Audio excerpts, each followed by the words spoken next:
Bonjour, je vous souhaite la bienvenue à l'ESTP.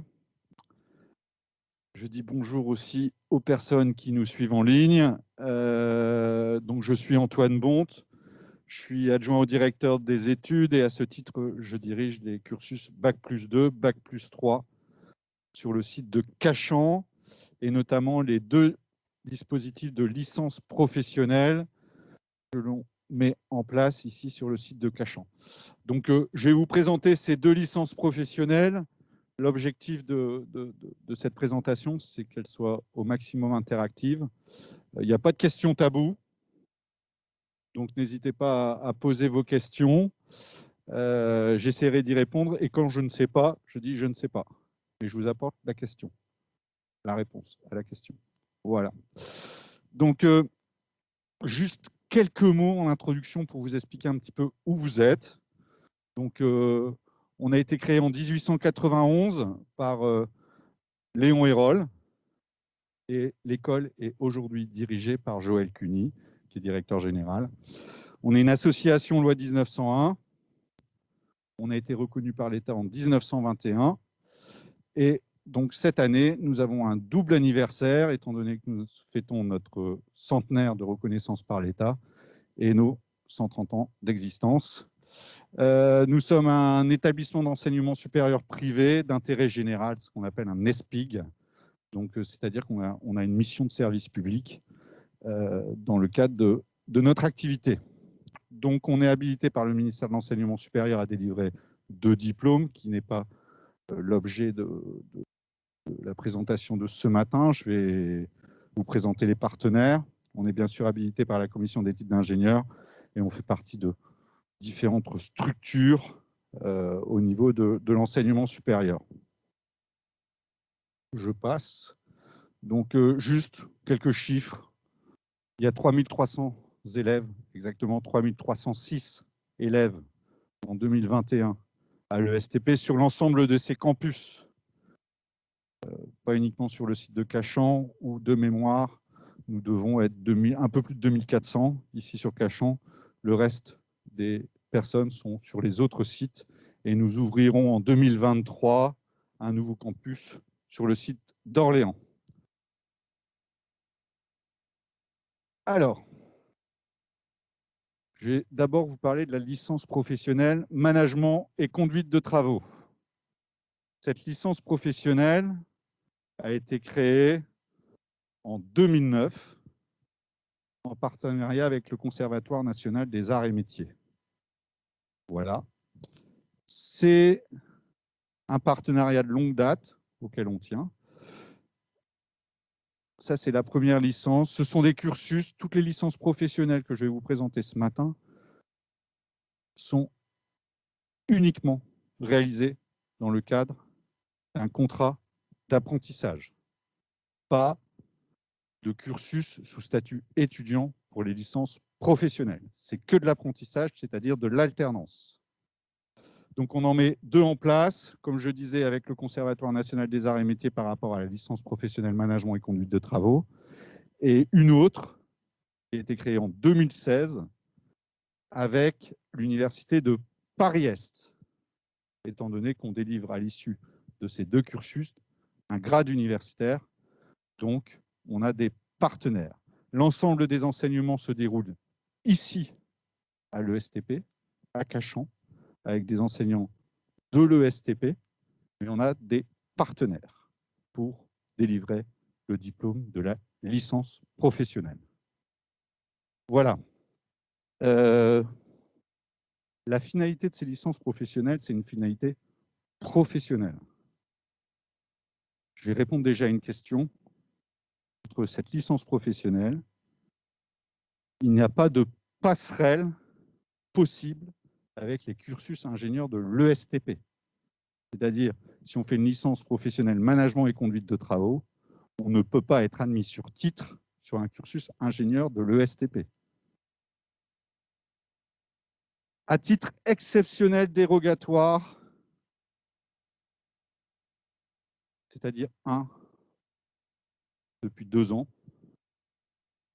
on pourrait admettre sur titre en licence une personne qui suit une licence topographie sur un cursus ingénieur T, ce qu'on appelle un ingénieur topographe. Mais ça reste vraiment exceptionnel étant donné que la finalité de ces cursus de licence professionnelle a un objectif professionnel. Je vais quand même répondre à une question. Il y a un phénomène qui se développe depuis quelques années, il y a 4-5 ans. Aujourd'hui, j'ai en licence professionnelle management et conduite de travaux environ 50% de mes effectifs qui poursuivent leurs études. Je ne suis pas maître du destin de mes étudiants. Néanmoins, et je réponds à la question, je ne suis pas autorisé à remplir des dossiers de poursuite d'études. Donc, je ne remplirai pas de dossier de poursuite d'études, j'en ai pas le droit. Voilà, parce que je suis dans le cadre d'une licence professionnelle. Néanmoins, le dernier chiffre, je crois exactement, c'est 48% des élèves de LMA poursuivent leurs études sur des cursus Bac+5 de type RNCP ou sur d'autres cursus. Voilà. La licence topographie, aujourd'hui, j'ai quelques élèves qui poursuivent en master de géomatique principalement, qui sont des masters professionnalisants, mais j'en ai une très large majorité au regard des tensions sur le marché du travail sur ces secteurs d'activité qui sont quasiment embauchés à la fin de leur contrat d'apprentissage. Il y a une forte demande sur ce secteur d'activité. Donc, voilà pour ces deux cursus. Donc, à retenir, cursus exclusivement d'apprentissage, deux partenaires, le CNAM, l'UPEC, pour le grade de licence. Les modalités de validation sont identiques pour les deux licences, c'est-à-dire que vous devez obtenir 10 sur 20 sur l'ensemble des unités d'enseignement académique avec compensation totale, c'est-à-dire toutes les matières se compensent entre elles. Vous devez avoir 10 sur 20. Et d'autre part, vous devez obtenir 10 sur 20 au mémoire de fin d'études. Alors, je vais en dire deux mots. Ce mémoire de fin d'études, ça se passe devant un jury de 2-3 personnes. Globalement, c'est une synthèse de votre activité professionnelle, de votre apprentissage, ce que vous avez fait, les missions qui vous ont été confiées, les difficultés rencontrées, les compétences développées. Et une autre partie sur ce qu'on appelle un projet tutoré. Donc, le projet tutoré, c'est quoi? J'insiste sur ce point-là parce que c'est cet aspect-là, au-delà des unités académiques, qui pose parfois des problèmes à certains étudiants. C'est un sujet de réflexion. C'est un sujet de réflexion où on doit mener une démarche d'analyse. On passe d'une approche très descriptive de ce que je fais, ce que j'ai vécu, ce que j'ai appris, à une phase d'analyse. Je choisis un sujet, plus ou moins en lien avec l'activité de mon entreprise. Je fais une analyse, je propose des solutions. J'ai une démarche critique. Donc là, on est sur un exercice un peu plus délicat. Vous êtes accompagné, bien sûr, par un maître d'apprentissage en entreprise. Chaque étudiant est suivi par ce qu'on appelle un tuteur école pour les deux licences, c'est-à-dire un enseignant qui est là pour accompagner chaque apprenti dans cette démarche-là, qui est là pour venir vous voir sur le chantier, dans vos entreprises, pour être un référent de l'école tout au long de votre contrat d'apprentissage. J'insiste sur un point, le tuteur école ne va jamais vers les élèves, c'est aux élèves d'aller vers son tuteur école. On est sur un niveau Bac+3, vous devez un minimum avoir un degré d'autonomie. C'est une chose qui est importante. En 2022, j'ouvrirai 35 places en LTA et je vais ouvrir 85 places en LMA réparties sur 2 classes. Donc, LMA A ou LMA 1, LMA 2, LMA B. Donc, il y aura 2 classes. Nos organisations pédagogiques sont conçues en licence management et conduite de travaux sur un groupe de 49, on les sépare en deux pour certains TD, certains TP. En LTA, on fonctionne à 80% en promo entière et sur certains enseignements un peu spécifiques, on sépare la classe en deux. Voilà. Mais en LMA, tout ce qui concerne un peu le BIM, par exemple, manager un projet BIM, on fonctionne sur des groupes de 20 à 22 élèves. Donc, on sépare la promo en deux. Sur gestion de projet, globalement, on est quand même assez vigilant à ce qu'il y ait un travail d'équipe. Vous êtes mis en binôme, en trinôme. Voilà, c'est une chose qui est très importante d'apprendre à travailler en équipe. Des questions? Pas de questions? On a une question en ligne, Antoine. Oui. Quand débuteront les inscriptions pour les licences professionnelles? J'y arrive. Je vais répondre, c'est prévu dans la présentation. Je voulais savoir si les choses étaient claires par rapport, disons, au nombre de places, aux modalités de validation, aux poursuites d'études par rapport à ces cursus, aux partenaires. Donc, je poursuis. Donc, les objectifs de la formation par rapport à la licence professionnelle management et conduite de travaux. Donc, ils sont repris un petit peu ici. C'est former des techniciens supérieurs aux aspects spécifiques de la conduite de travaux, sur les aspects gestion,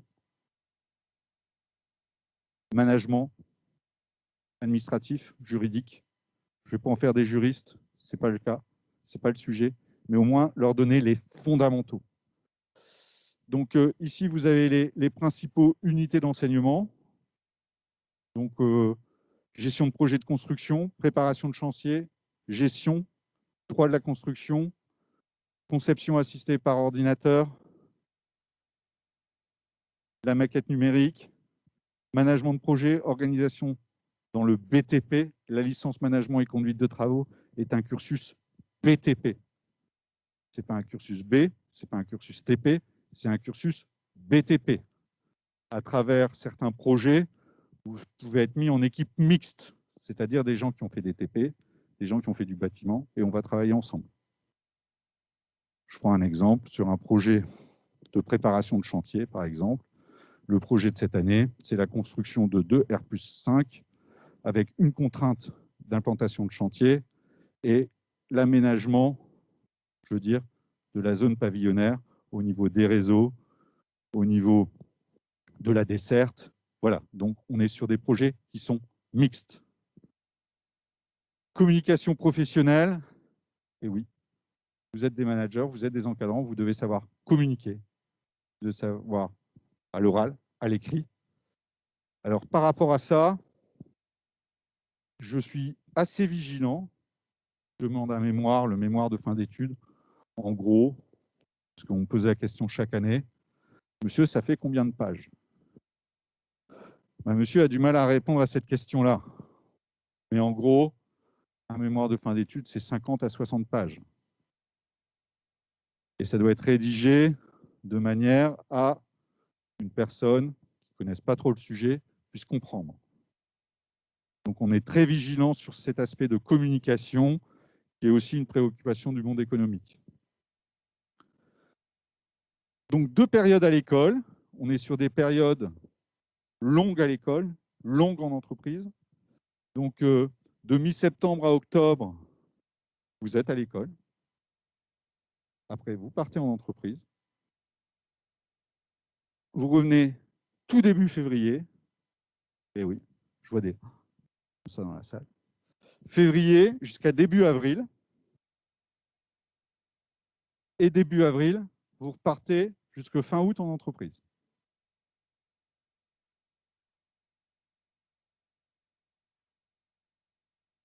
Vous soutenez votre mémoire de fin d'études dans les 2 cursus sur la période de fin juin, début juillet. Voilà. Des questions sur le contenu, sur l'organisation. Au niveau des modalités d'évaluation, globalement, elles sont de 2 natures. Beaucoup de projets à réaliser en binôme, en trinôme. et ce qu'on appelle un peu ce qu'on appelle à l'ESTP, en langage ESTPien, des compositions, donc c'est des devoirs sur table. Voilà principalement les modalités d'évaluation sur cette licence professionnelle management et conduite de travaux. Des questions?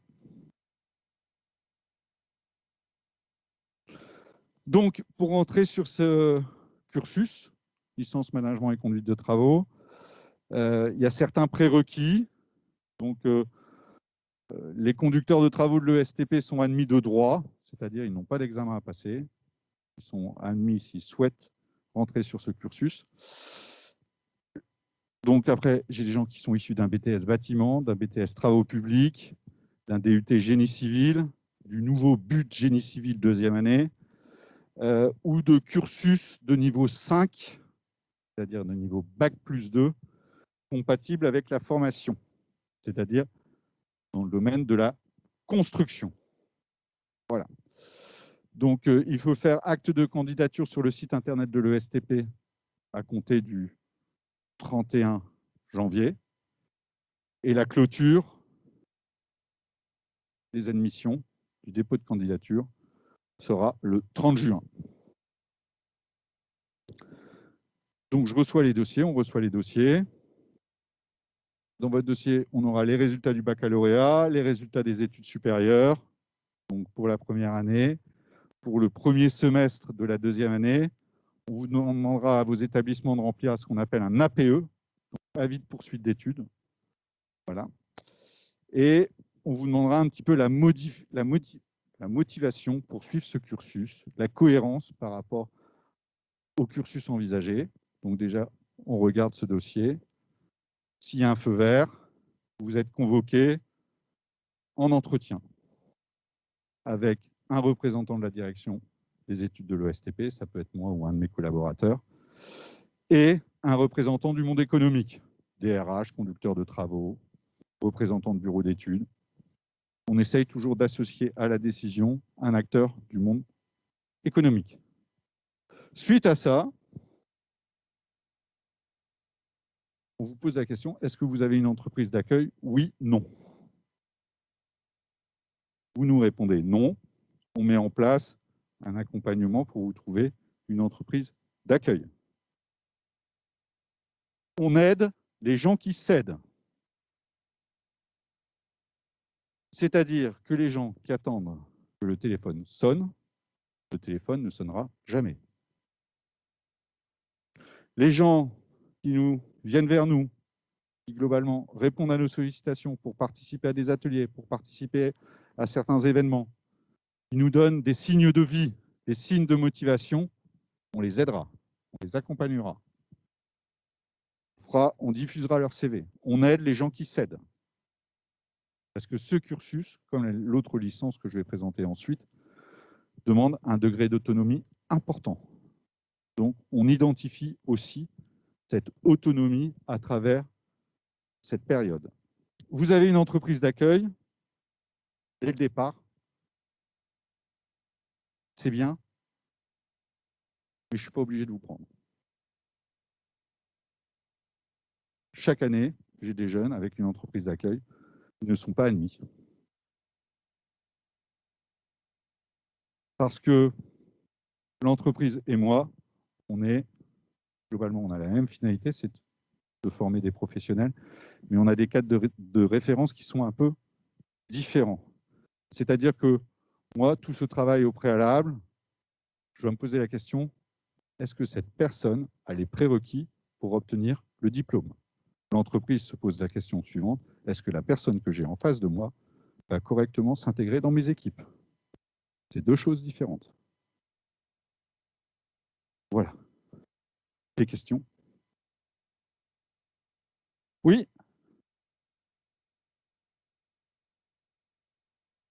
Alors, la question portait sur quand se déroulent les entretiens. Les entretiens se déroulent à compter du mois de mars, les premiers entretiens.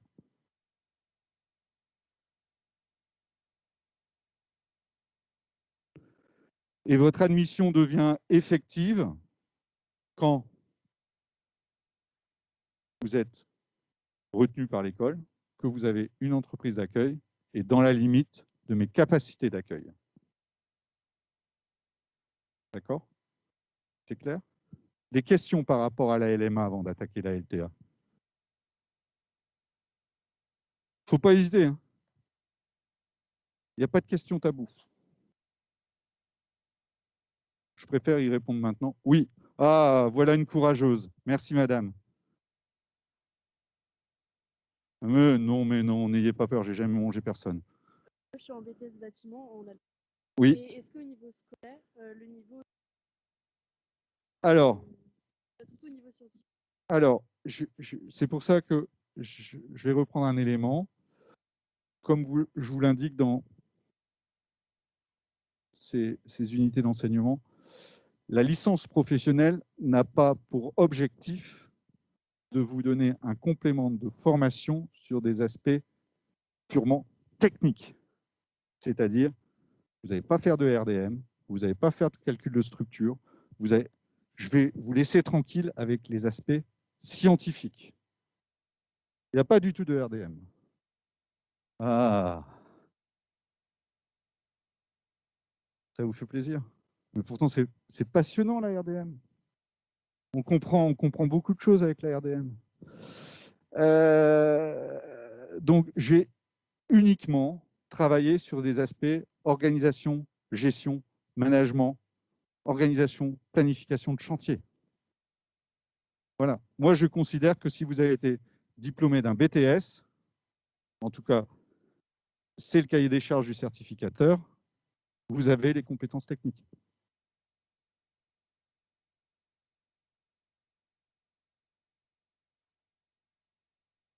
Est-ce que j'ai répondu à votre question, madame? D'autres questions?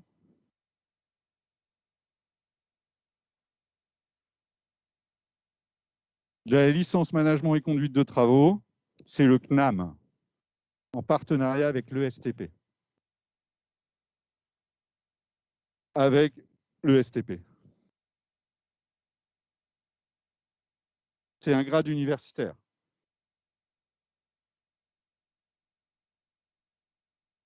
Des questions? Non? Je poursuis.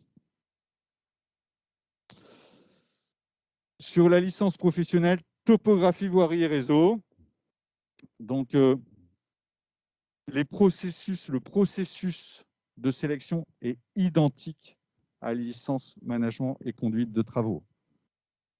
Identique. Par contre, le contenu de la formation est différent.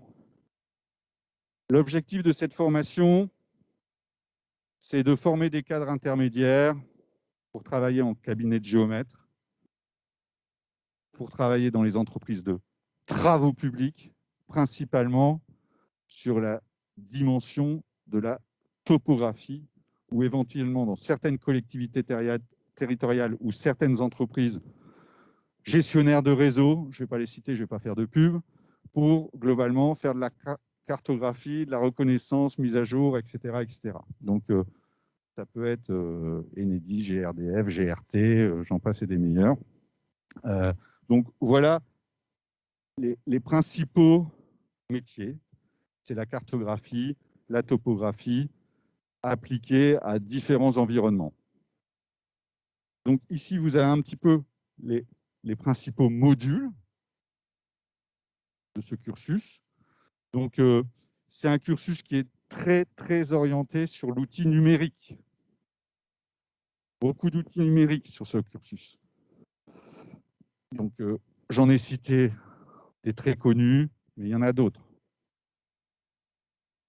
Au niveau des modalités d'évaluation, principalement 3 modalités. Il y a des travaux pratiques, beaucoup plus qu'en licence management et conduite de travaux. Donc, des TP réalisés sur le terrain. Il y a des projets, toujours des projets à réaliser en binôme ou en trinôme. Et toujours des enseignements où on a une évaluation de type examen universitaire, c'est-à-dire sur table. On est sur un autre rythme d'alternance que sur la licence management et conduite de travaux.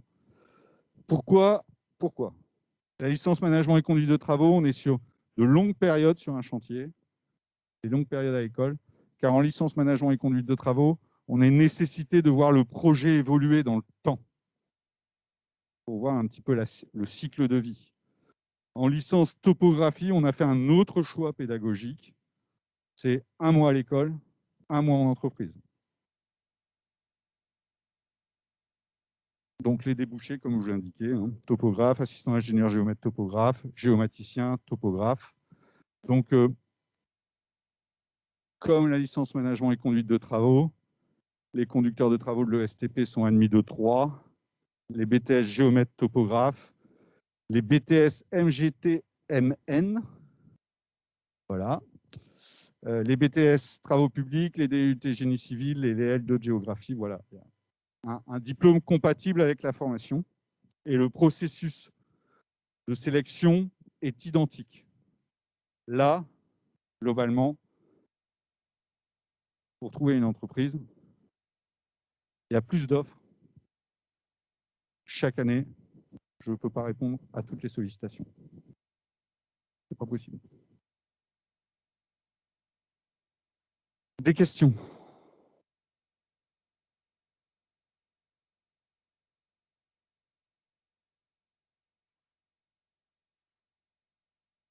Peut-être comment on étudie les dossiers. Je sais pas. Si ça intéresse. Qu'est-ce que je vais regarder dans le dossier? C'est peut-être une question intéressante. Donc, je vais regarder les enseignements techniques. Où vous en êtes par rapport à votre classe. Je vais regarder les appréciations de vos enseignants. Je vais regarder le nombre d'absences, le nombre de retards. Moi, j'ai besoin d'indicateurs, de choses factuelles.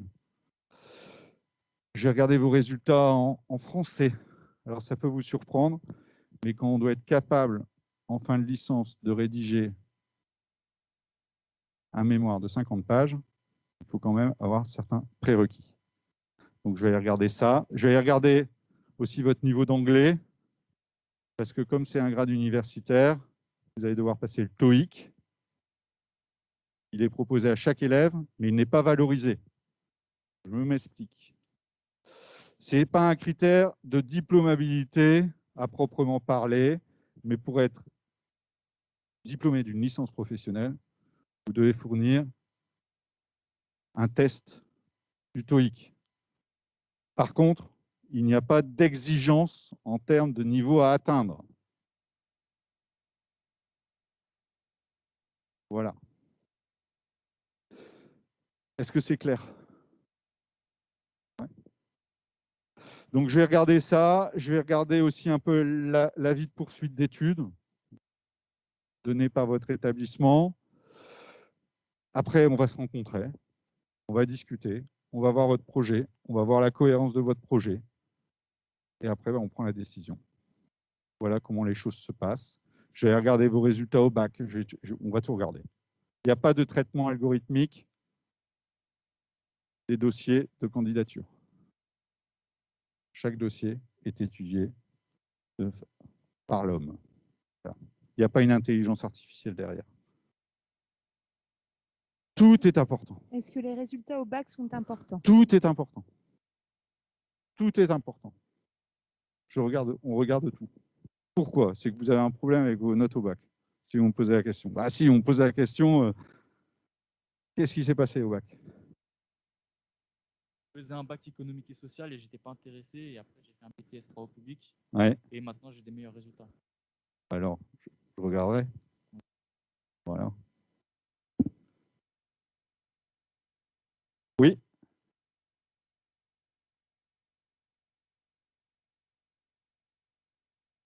Une note, c'est relatif, monsieur. Une note, c'est relatif. Une note, ça ne veut rien dire. Une note, il y a beaucoup de paramètres pour déterminer une note. Donc, c'est par rapport à la moyenne de classe, par rapport à l'établissement, par rapport à plein de choses. Si vous l'avez fait en apprentissage, si vous l'avez fait en sous-statut, il y a plein de paramètres. La note brute, je ne vais pas dire qu'elle ne m'intéresse pas, mais elle n'est pas, c'est pas l'unique critère. Là, l'appréciation est très importante pour moi. On a quelques questions en ligne, Antoine. Oui.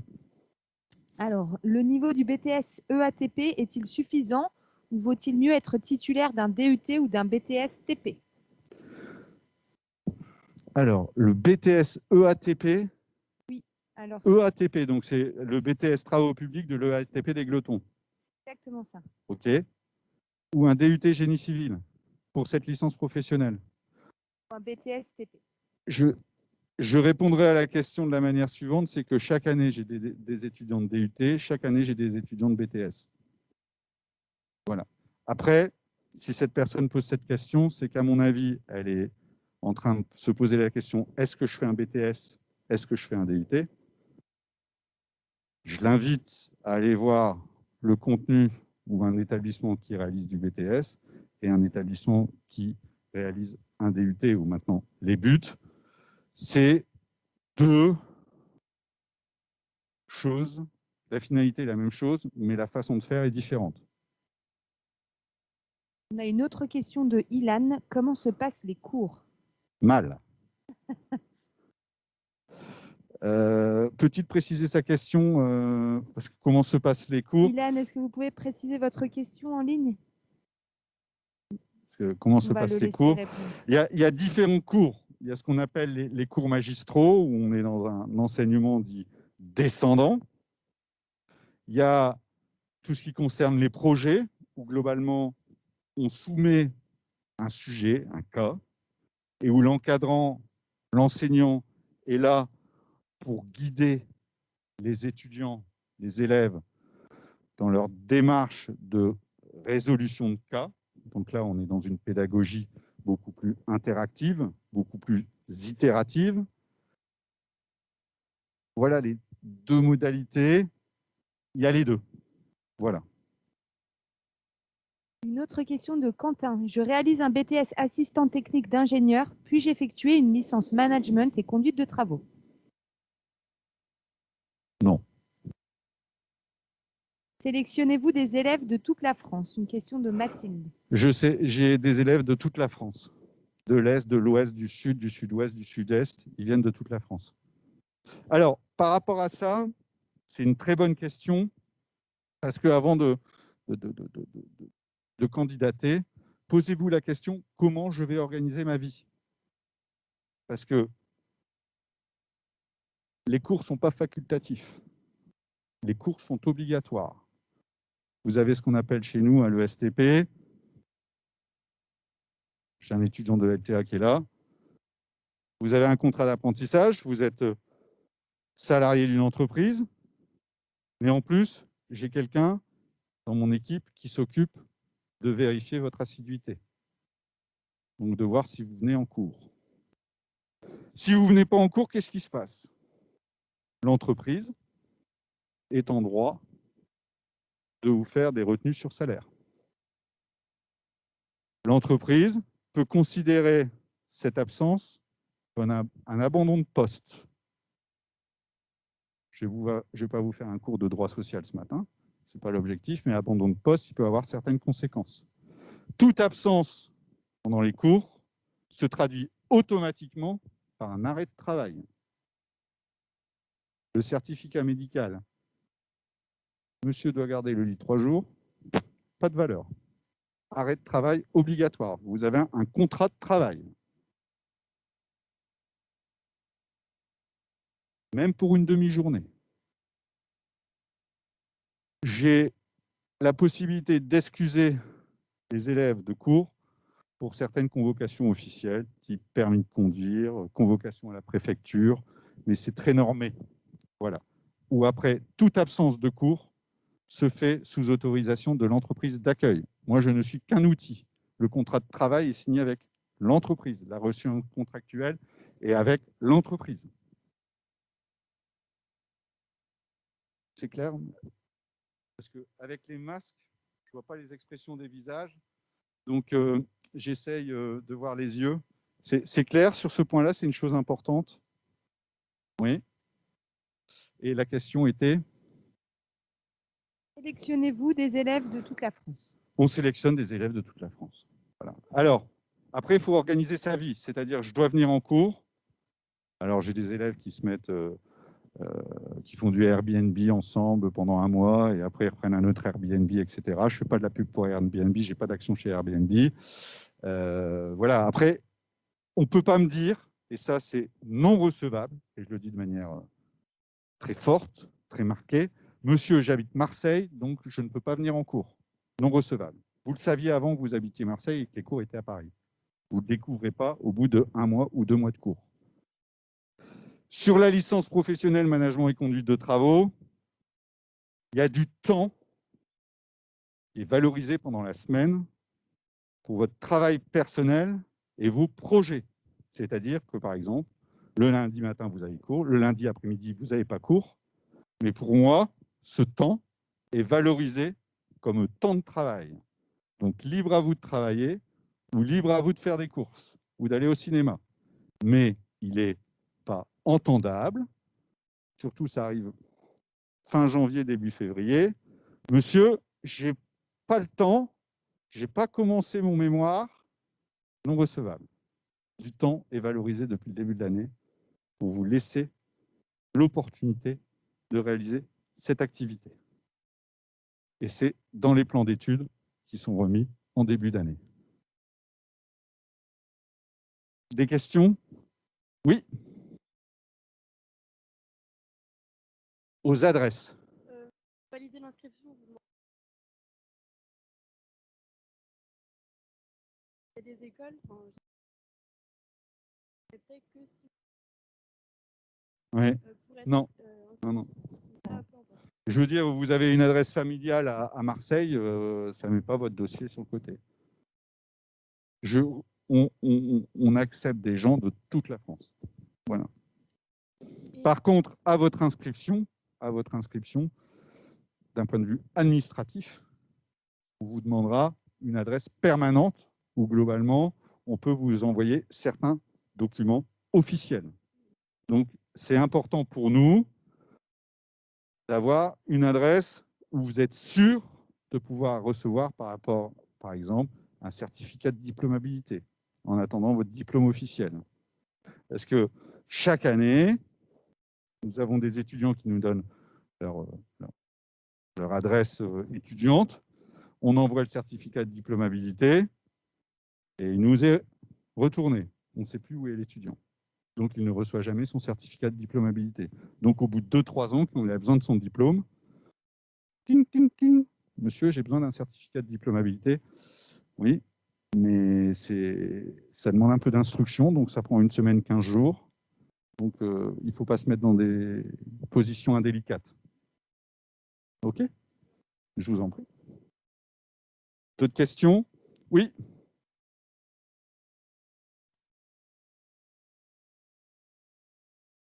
Quels sont les taux d'accès sur les 2 licences? Alors, taux d'accès. Alors, les taux de réussite, non, c'est pas ça. Sur la licence management et conduite de travaux, j'ai reçu l'année dernière, je crois, de mémoire, 487 dossiers.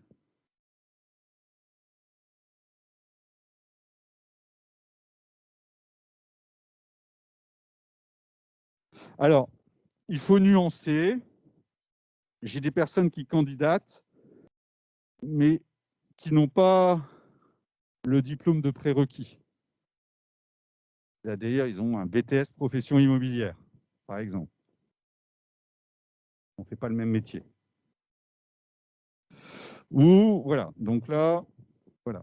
Mais je reçois pas mal de candidatures pour ce cursus licence management et conduite de travaux. Pour la licence topographie VRD,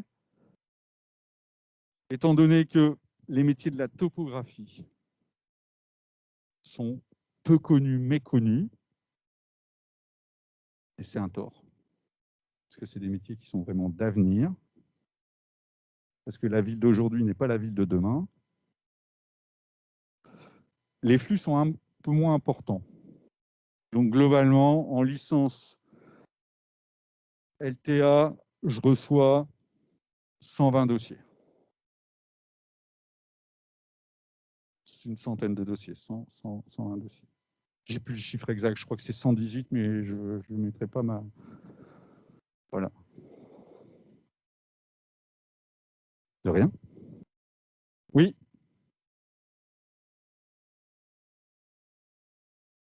Oui. Vous faites quoi comme BTS? Oui. Oui. Oui.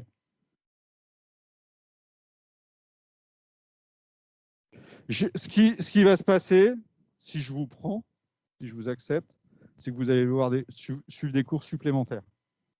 Parce que je comprends, le monde du BTP, ce n'est pas uniquement le gros œuvre, les infrastructures, il faut aussi des gens pour les fluides, etc. etc. Là, je vous ai mis le nom public de la licence management et conduite de travaux, parce que le vrai nom, il est beaucoup plus long. C'est une licence sciences et technologies génie civil.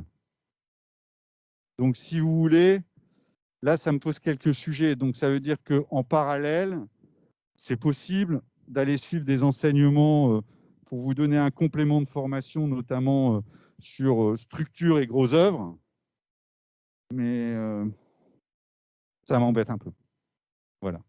Je sais qu'il y a, si ça vous intéresse, il y a des licences management et conduite de travaux plus orientées par rapport à votre secteur d'activité et qui est peut-être plus en concordance avec votre diplôme. D'autres questions?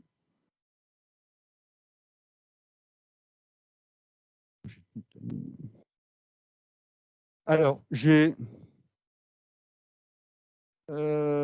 juste quelques éléments complémentaires.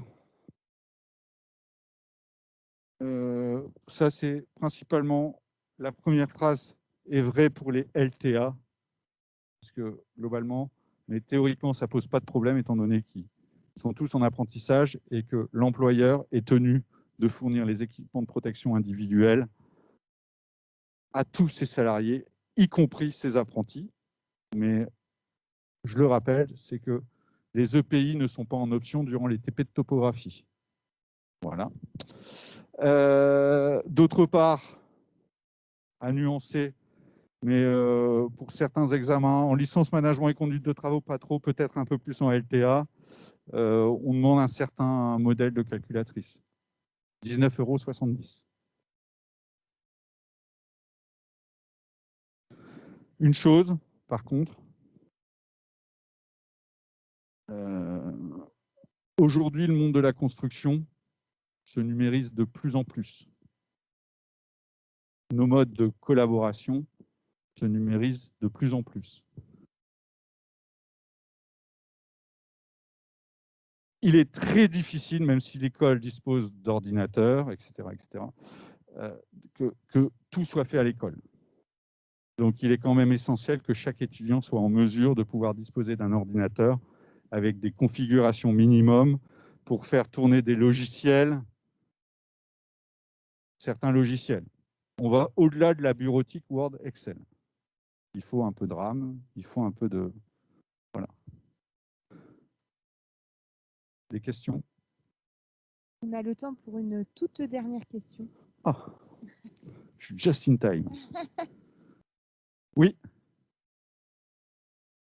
Je n'ai pas le droit. Y a-t-il des frais C'est d'inscription? interdit par la loi. Vous êtes en apprentissage, c'est un cursus apprentissage, je n'ai le droit de vous demander aucun frais de scolarité, aucun frais d'inscription. Je n'ai pas le droit. Si on vous demande ça,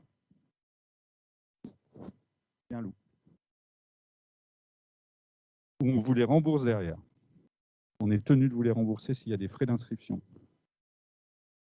Mais c'est interdit. D'autres questions? Ah, c'était la dernière question?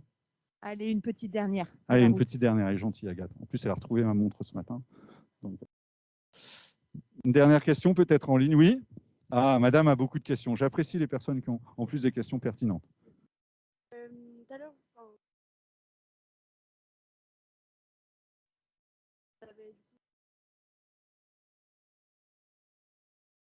quand même vous répondez?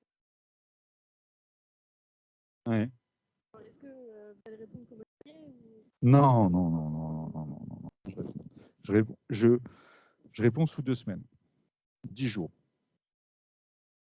Mais globalement, je réponds, vous êtes admise de manière définitive si, globalement, le processus de sélection, entre guillemets, est terminé et que vous m'avez fourni votre promesse d'embauche. 10 jours après, tous ces feux verts, vous êtes déclarée admise. Et j'ouvre votre inscription administrative. Voilà. 10 jours. 2 semaines. Une dernière petite question Oui. en ligne de Nathan. Pour l'achat d'un ordinateur, est-ce que tu lui conseilles plutôt un Mac ou Windows? J'ai pas d'action chez Apple. J'ai pas d'action chez Windows. Après, je sais qu'il y a certains problèmes de compatibilité avec certains logiciels qui tournent pas sur Apple. Voilà. Après, si il a déjà un Apple, qu'il n'achète pas un autre ordinateur. C'est dans le cas, je fais cette remarque parce que c'est bientôt Noël. C'est un investissement intelligent et c'est un investissement qui peut vous permettre quelques années d'avoir un outil pertinent. Voilà, je n'ai pas de marque à recommander. J'ai une configuration requise recommandée. Voilà un petit peu. D'autres questions ou c'est terminé? Dernière question. C'est pas obligé. C'est pas obligé, mais si vous voulez travailler avec les copains à l'école, quand vous êtes en projet, c'est plus facile de le transporter. Ou vous ramenez tout le monde chez vous. C'est possible aussi. Hein. Moi, vous organisez votre équipe comme vous le souhaitez. Séraphine demande en ligne si les étudiants diplômés de la licence professionnelle Topo VRD poursuivent des études généralement. J'en ai 20% qui poursuivent leurs études vers des masters de géomatique. Voilà. Master géomatique. Plutôt des masters par apprentissage. Mais 20%. Je veux dire, dans certains secteurs d'activité, les tensions sont très fortes. Donc, globalement, il y a un taux de CDIsation très, très fort après la licence professionnelle Topo VRD.